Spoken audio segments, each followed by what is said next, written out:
Hello and welcome back to my channel. In the last two videos, I discussed the concept of celebrity and parasocial relationship. In both those videos, I defined and described defining characteristics of PSRS, the changing landscape, and the developmental aspects of parasocial relationship. In today's video, we are going to talk about the factors affecting PSRS and effects of parasocial relationship, the positive ones and the negative ones. So before digging deeper into the video, I would urge you to consider subscribing to my channel. तो last की video में the changing landscape of PSRS discuss कर लिया था मैंने. अब आज की इस वीडियो में we are going to talk about factors जिनकी वजह से PSRS अफेक्ट होता है. अब ये फैक्टर पॉजिटिव भी हो सकते हैं और नेगेटिव भी हो सकते हैं. फैक्टर का मतलब कोई ऐसी चीज़, कोई ऐसा रीज़न जो PSRS को फॉर्म करने में मदद करता हो, जो PSR को के फॉर्मेशन के लिए ज़रूरी हो. PSR पैरासोशल रिलेशनशिप, जैसे कि मैंने लास्ट वीडियो में कई बार समझा रखा है, is a relationship between a media user and a media image, imaginary और रियल. इन लास्ट वीडियो में मैंने बहुत अच्छे से डिटेल में समझाया था. अब मैं उन फैक्टर की बात करती हूँ जिसकी वजह से जो पैरासोशल रिलेशनशिप है, जो रिलेशनशिप एक फ़ैन की और उसके फेवरेट मीडिया इमेज की, फेवरेट एक्टर और एक्ट्रेसेस की, जो रीज़न है वो क्या रीज़न है, मतलब वो किस रीज़न के लिए, किस रीज़न की वजह से वो फॉर्म होता है. तो सबसे पहले similarity and ability to empathise with the character. अब जैसे कि आपने कोई मूवी देखी, उस मूवी में आपको कोई कैरेक्टर अच्छा लगा. वो कैरेक्टर आपको अच्छा इसलिए लगा क्योंकि उस कैरेक्टर की आदत बहुत ज़्यादा आपकी आदतों से मिलती जुलती थी. तो आप क्या करोगे, आप कहीं ना कहीं उस कैरेक्टर के साथ एक पैरासोशल रिलेशनशिप फॉर्म कर लोगे. तो यही होता है जब हम कभी कभार ये होता है कि हम पैरासोशल रिलेशनशिप या फिर किसी सेलिब्रिटी को लाइक इसलिए करते हैं क्योंकि उस सेलिब्रिटी में हमारे जैसी कोई आदतें होती है, कैरेक्टरिस्टिक्स होते हैं, खासियत होती है. Research suggests that media users evaluate media figures along similar criteria to people they encounter in real life. यानी रिसर्चेस में ये सजेस्ट किया है कि जो मीडिया यूज़र हैं वो मीडिया फिगर्स को जब देखते हैं तो वो किस क्राइटेरिया पर देखते हैं, उस क्राइटेरिया के बेसिस पर देखते हैं जिसमें, यानी अगर वो उस सिमिलैरिटी देखते हैं उस कैरेक्टर की जो उन्होंने मीडिया में देखा उस इंसान से जो रियल लाइफ में देखते हैं, तो लोग ज़्यादातर ऐसे इवैल्यूएट करते हैं अपने मीडिया फिगर को. वो रियल लाइफ में ऐसे इंसान को ढूंढने की कोशिश करते हैं जिसकी आदतें उस मीडिया फिगर से मिलती हो जिनको वो पसंद करते हैं. If individuals find a media character similar to them or aspire to be like them, individuals find a media character similar to them or aspire to be like them, then there are higher chances that they will identify with that particular character much more. It also seems likely that once we have made a judgment about a media figure or attribute person characteristics to them, then we respond to that figure as if it occupies our physical space, eventually incorporating it in a social realm. यानी जब individual यानी कोई भी इंसान जब देखता है कि वो अगर कोई मूवी है या फिर सोशल मीडिया पे कोई इंसान है, जब हम लोग सोशल मीडिया पे या फिर मीडिया के किसी भी मीन्स के थ्रू हम टीवी पे देखते हैं कि कोई इंसान है, कोई कैरेक्टर है, कोई हीरो या हीरोइन है, उसकी जो आदतें हैं वो हमारी आदतों से सिमिलर हैं, तो हम क्या करेंगे, हम उसी इंसान के साथ पैरासोशल रिलेशनशिप फॉर्म करेंगे. किस इंसान के साथ जिसकी आदतें और या फिर वो इंसान हमारे जैसा दिखता मिलता जुलता हो, उसकी आदतें हमारे जैसी हो. और हम ये भी सोचते हैं कि कैसा होता अगर मैं उसकी जगह होता.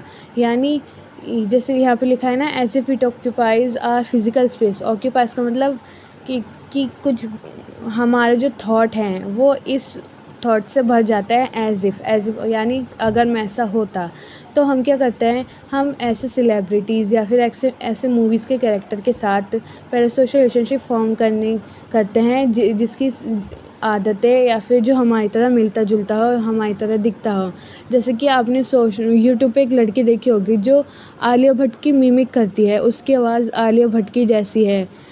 तो वो लड़की ज़्यादातर आलिया भट्ट के ऊपर ही मतलब वीडियोस बनाती है उसकी आवाज़ मिमिक करते हुए। तो ये क्या हुआ, उस लड़की ने आलिया भट्ट के साथ एक पैरासोशल रिलेशनशिप फ़ॉर्म कर लिया। अब वो लड़की क्या करती होगी, वो ज़्यादा से ज़्यादा आलिया के भट्ट के बारे में जानने की कोशिश करती होगी, क्योंकि वो आलिया भट्ट की आवाज़ को मिमिक भी करती हैं। और सोशल मीडिया पे एक और मैंने लड़की देखी थी जो आलिया भट्ट की तरह दिखती भी है, तो वो भी आलिया भट्ट के जैसे गली बॉय मूवी है उसमें आलिया भट्ट है, तो उस सीन को वो कॉपी करती है। तो ऐसे पैरासोशल रिलेशनशिप फ़ॉर्म होती है। तो जो फर्स्ट फैक्टर है वो ये बताता है कि पैरासोशल रिलेशनशिप लोग उन लोगों के साथ भी फ़ॉर्म करते हैं जिनसे हमारी सिमिलैरिटी मिलती-जुलती है, जिनमें हमारी जैसी आदतें होती है या फिर हमारे जैसे उनकी आवाज़ होती है या फिर हमारे जैसे थोड़ा बहुत दिखते हैं। अब gender and age of consumer. अब जैसे कि जो बच्चे होते हैं, छोटे-छोटे बच्चे, उनमें जो लड़कियाँ किड्स होती हैं, वो ऐसे कार्टून को देखना चाहती है जिसमें ज़्यादा से ज़्यादातर लड़कियाँ हो, जैसे कि मूवीज़ हो गई, डिज़्नी मूवीज़, रूपांसिल और बेली और सिंड्रेला, स्नो वाइट और बहुत सारी।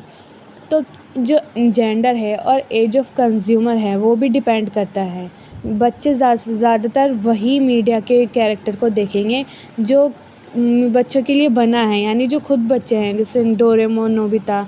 तो पैरासोशल रिलेशनशिप में का रीज़न एक ये भी है, ये इसलिए भी फ़ॉर्म होता है, इसका एक फैक्टर जेंडर और एज ग्रुप भी है।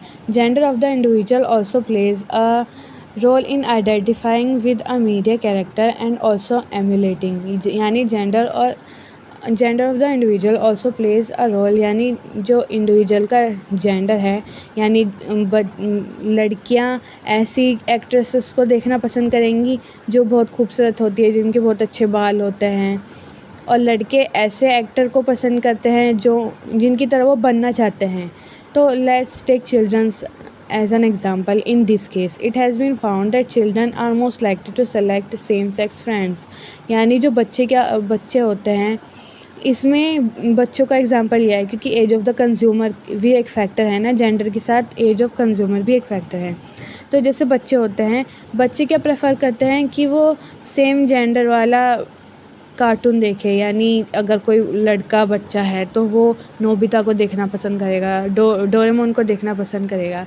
और मीडिया में एक ये भी फैक्ट है कि जो मेल कार्टून कैरेक्टर है वो ज़्यादा है और फीमेल कार्टून कैरेक्टर बहुत कम है। जैसे छोटा भीम जो मेल लीड है वो उस कार्टून का, लेकिन उस कार्टून में जो हीरो है वो सिर्फ एक लड़का है, उसमें लड़की का इतना बड़ा रोल नहीं है। फिर भी जो बच्चे लड़कियां हैं वो चुटकी और राजकुमारी इंदुमती को पसंद करती है, तो वो उनके साथ पैरासोशल रिलेशनशिप फॉर्म करेंगी। तो इसलिए जेंडर और एज ग्रुप एक फैक्टर है पैरासोशल रिलेशनशिप के फॉर्मेशन में। If we look at the current media landscape, there are limited female characters for the children to relate to and bond with, यानी limited female character हैं cartoon character लड़कियों के लिए जिनके साथ वो बॉन्ड बना सके। Perhaps Dora the Explorer is the only most notable example of female protagonist in cartoon characters। जो डिज़्नी पे जो दिखाए जाते हैं उन कार्टून में डोरा द एक्सप्लोरर ही एक फ़ीमेल प्रोटैगनिस्ट है कार्टून के केस में, जो एक फ़ीमेल है। बाकी सब in comparison to a variety of male characters such as SpongeBob. यानी मीडिया में ये जेंडर में भेदभाव तो होता ही रहता है। इसके ऊपर एक अलग से ब्लॉग है इस बुक का, वो बहुत इंटरेस्टिंग है। अगर आप कमेंट करोगे तो मैं आपको वो भी समझाऊँगी। तो in comparison to a variety of male characters such as SpongeBob, Mickey Mouse, छोटा भी मर सकता है। Due to this situation girls are left to either choose a male character or choose from a variety of limited selection of female character. जब लड़कियों के लिए female character दिखाए ही नहीं जाएंगे मीडिया पे, तो लड़कियां कैसे चूज़ करेंगी? तो इसमें यही बताया गया है। अब प्रेवलेंट ट्रेंड्स। पहले प्रेवलेंट का मतलब क्या है? प्रेवलेंट का मतलब फेमस, ऐसी चीज़ जो वेल नोन है, जिसको बहुत सारे लोग जानते हैं। Sometime it is the fad or the trend that decide which media character becomes popular and is followed by people. For instance, Dhinchak Pooja emerged as a trend and received enormous media attention after her music videos were released. They received millions of views on YouTube shortly after their individual releases. Another popular figure Khabani Lame, popularly known as KB Lame in other social media influencer, who is famous for posting viral videos. It began when one of his videos went viral on TikTok, and now he is a star on Instagram, Facebook, and Twitter as well. Another popular trend that has emerged quite recently is stand-up comedy, and many comedians such as Zakir Khan, Biswa Kalyan Rath, Kannan Gill, Samukshi Suresh become popular especially with teenager and young adults. यानी ये इसमें इस point में ये बताया गया है कि हम पैरासोशल रिलेशनशिप तब भी तो फॉर्म करते हैं जब कुछ वायरल हो जाता है। जैसे ढिंचैक पूजा वायरल हो गई तो लोग उसकी वीडियो की चीटिंग करने लग गए, उसको फॉलो करने लग गए। तो इसमें यह बताया गया है कि जब भी कोई चीज़ ट्रेंड में जाती है तो ज़्यादा चांसेस होते हैं कि लोग उस पर्सन के साथ जो फेमस हुआ है, जो ट्रेंडी है दीज डेज़, उसके साथ एक पैरासोशल रिलेशनशिप फॉर्म करें। और इनमें एग्ज़ाम्पल है ख़ैबी लैम को तो सभी जानते होंगे, वो टिकटॉक पे वीडियोस बनाता था, फिर वो ट्रेंडी हो गया। तो ये सब क्या है? ये सब है एग्ज़ाम्पल प्रेवलेंट ट्रेंड्स के, यानी जब कोई भी इंसान, कोई भी figure, it could be any figure, if such figure goes viral and trendy on across various media platforms, there are higher chances that people, the audience that consumes the media, form a parasocial relationship with such celebrities and with such figures. अब हम बात करते हैं effect of parasocial relationship, positive impact और negative impact, दोनों की बात करेंगे। अब जब हम पैरासोशल रिलेशनशिप किसी के साथ फॉर्म करते हैं, ज़ाहिर सी बात है हर चीज़ के नुकसान भी होते हैं और फ़ायदे भी होते हैं। तो सबसे पहले पॉजिटिव इम्पैक्ट की बात करेंगे। तो फर्स्ट आता है शेपिंग आइडेंटिटी। अब हम एग्ज़ाम्पल लेते हैं, जैसे कि बच्चों का एग्ज़ाम्पल लेते हैं। बच्चे क्या करते हैं, बच्चे जो भी कार्टून देखते हैं फ़ोन में, आजकल तो छोटे छोटे बच्चों के पास फ़ोन चलाना आ गया उन बच्चों को, तो वो क्या देखते हैं, राइम्स देखते हैं और बहुत सारे कार्टून, उसमें उन्हें मॉरल्स सिखा रहे होते हैं। तो बच्चे उन मॉरल से सीखते हैं बहुत ज़्यादा। तो मीडिया इस केस में एक पॉजिटिव इम्पैक्ट दे रहा है बच्चों पर, क्योंकि बच्चों को सीखने को मिल रहा है। मेरी भी 2 नीसेस हैं और उन्होंने भी स्कूल भी शुरू नहीं किया, लेकिन उनको राइम्स आ गई, पोएम्स आ गई। तो क्या हो रहा है, इसका पॉजिटिव इम्पैक्ट पड़ा है बच्चों पर ज़्यादातर। बच्चों को अगर हमें कुछ सिखाना हो, if we want to teach anything to our children, we can easily teach that particular thing through media, with the help of media, by demonstrating them the advantage of a particular thing that is necessary for the children to learn. अच्छा, इसमें समझ गए shaping identity positive impact अगर पूछा जाए exam में, तो सबसे पहले आप जब ये शेपिंग आइडेंटिटी वाला पॉइंट समझाओगे तो आप बच्चों का एग्ज़ाम्पल लेना कि बच्चे हमेशा मीडिया से लर्न करते हैं, तो इसलिए मीडिया का गुड इम्पैक्ट होता है बच्चों पर जब बच्चे किससे पैरासोशल रिलेशनशिप फॉर्म करते हैं।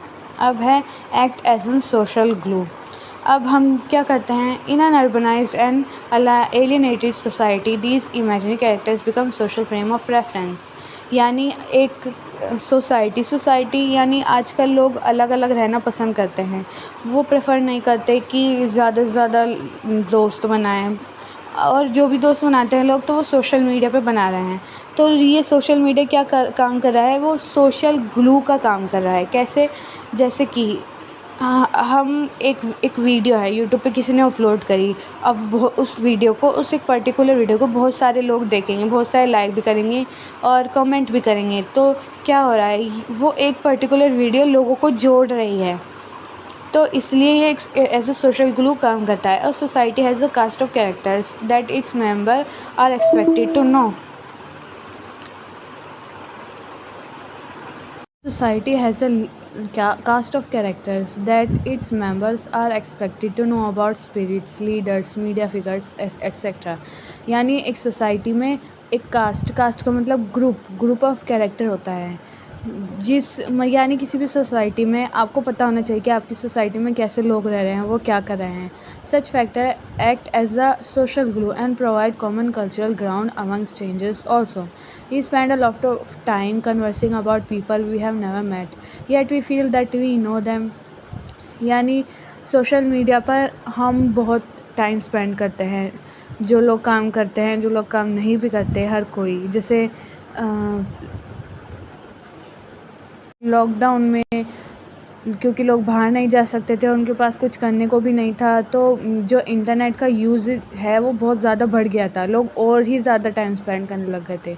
तो we spend more time privately consuming media, watching television, reading newspaper, magazine, surfing internet, etc. And all these activities immerse us in a virtual social network where we come to know about a variety of things. यानी हम ज़्यादा time privately spend करते हैं अपने phone में, cartoon तो नहीं, खैर नेटफ्लिक्स सीरीज़ देखने में, बिंज वॉच करते हैं। बिंज वॉच यानी कंटिन्यू कुछ एपिसोड देखते रहते हैं किसी फेमस वेब सीरीज़ के। तो ये हम क्या कर रहे हैं, हम एक वर्चुअल सोशल नेटवर्क में घुल मिल रहे हैं। यानी तो ये जो मीडिया है, जो सोशल मीडिया है, ये एक ऐसा प्लेटफॉर्म है जो हमें अलाउ करता है कि हम ज़्यादा से ज़्यादा उसको यूज़ करें, और जितने ज़्यादा लोग यूज़ करेंगे, एक ही चीज़ को देखेंगे, तो एक सोशल नेटवर्क फॉर्म होएगा उसकी वजह से, where we come to know about a variety of things. अब हम जब सोशल मीडिया चलाते हैं तो हम नई नई बातों का भी तो पता चलता है। Some time to a degree of intimacy that not even possible with a romantic partner. यानी हम कभी कभी हम अपने फ़ोन से हमेशा ही चिपके रहते हैं। हम अब अपने पार्टनर को एक बार भूल सकते हैं, लेकिन अपने फ़ोन को एक बार नहीं भूल सकते। तो इसमें क्या बताया जा रहा है कि to a degree of intimacy that is not even possible with a romantic partner. यानी हम अपने रोमांटिक पार्टनर को भी उतना टाइम नहीं देते जितना अपने फ़ोन को देते हैं। रिजेक्शन फ्री रिलेशनशिप सबसे अच्छी बात, क्योंकि पैरासोशल रिलेशनशिप क्या होती है, वन साइडेड होती है। इसमें जैसे मेरे को कैटरीना कैफ अच्छी लगती है, मैं उसको फॉलो करती हूँ, मैंने उसके साथ पैरासोशल रिलेशनशिप वो फॉर्म कर लिया, तो ये एक रिलेशनशिप है जो रिजेक्शन फ्री है। अब क्योंकि कैटरीना कैफ को तो ज़ाहिर सी बात तो पता ही नहीं कि उसकी एक फ़ैन भी है जो उसे इतना पसंद करती है, तो इसमें कोई रिजेक्शन वाली बात होगी। यानी आप किसी भी मीडिया फिगर को पसंद करते हैं without the fear of being rejected by the person. Positive impact of social media is learning through media. यानी मीडिया के थ्रू हम बहुत सारी चीज़ें लर्न भी करते हैं। सबसे ज़्यादा जो लर्न करते हैं वो बच्चे होते हैं। बच्चों को जो भी चीज़ हम दिखा देते हैं सोशल मीडिया पे, यूट्यूब के सहारे, उसमें बहुत सारे मैसेज होते हैं उन वीडियोज़ में, बच्चे उनके थ्रू बहुत लर्न करते हैं।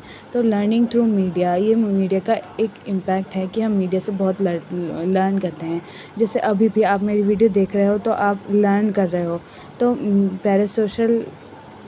पैरासोशल रिलेशनशिप जिससे बनाएंगे हम, अगर वो अच्छे कैरेक्टरिस्टिक्स पोजेस करता है, यानी वो इंसान की अच्छी आदतें हैं, तो हम उस जैसे इंसान की तरह बनने की कोशिश करेंगे। तो हाँ, लर्निंग थ्रू मीडिया। अब है पैरासोशल कॉन्टैक्ट हाइपोथेसिस। इसका मतलब पैरासोशल रिलेशनशिप हमें स्टीरियोटाइप को ब्रेक करने और इंडिपेंडेंट बनने में मदद करता है। जैसे कि मीडिया के थ्रू हमें दिखाया जाता है कि कैसे लड़कियों को घर में रखा जाता है, और मीडिया में लड़कियों को ऐसे एज एन आइटम दिखाया जाता है, आइटम सॉन्ग में दिखाया जाता है लड़कियों को। तो पैरासोशल रिलेशनशिप से हम स्टीरियोटाइप को ब्रेक कर सकते हैं, और इससे हमारी एक अच्छी इंडिपेंडेंट और एक नैरो माइंडेड से अलग थिंकिंग वाली सोसाइटी बिल्ड होगी। अब है negative impact of PSR, parasocial breakup. Negative impact में सबसे पहले है पैरासोशल ब्रेकअप, जिसका मतलब कि अगर जिस मीडिया इमेज को आप पसंद करते हैं, अगर वो मर जाए, या फिर वो जो पॉपुलर पहले होता था अब वो इतना पॉपुलर नहीं है। जैसे सेलिब्रिटी कुछ टाइम तक पॉपुलर होते हैं, फिर उसके बाद वो पॉपुलर नहीं होते, तो जब वो अपना फेम खो देते हैं तो ब्रेकअप हो जाता है, यानी हम उन लोगों को फॉलो करने भी छोड़ देते हैं, तो उसको बोलते हैं पैरासोशल ब्रेकअप्स। फिर है impact on body image. Parasocial relationship can also be valuated with regard to body image and self perception.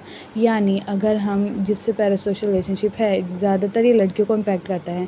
जैसे कि लड़कियाँ एक्ट्रेसेस को देखती हैं कि वो पतली होती हैं और उनके लंबे लंबे बाल होते हैं, तो ऐसे में वो लड़कियां भी उनकी तरह बनना चाहती हैं, और ऐसा बनने में उन लड़कियों को कभी कभी बीमारियां भी हो जाती हैं, जैसे एनोरेक्सिया नर्वोसा।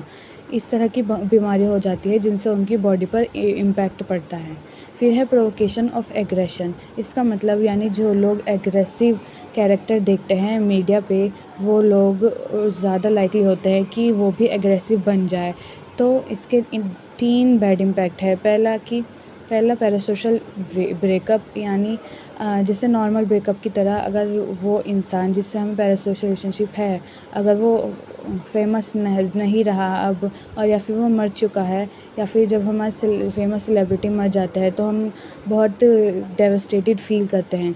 तो ऐसे स्टेट में पैरासोशल ब्रेकअप वैसे ही होता है जैसे रियल लाइफ में ब्रेकअप होता है। इंसान को बहुत स्ट्रेस होता है। Thanks for watching the video.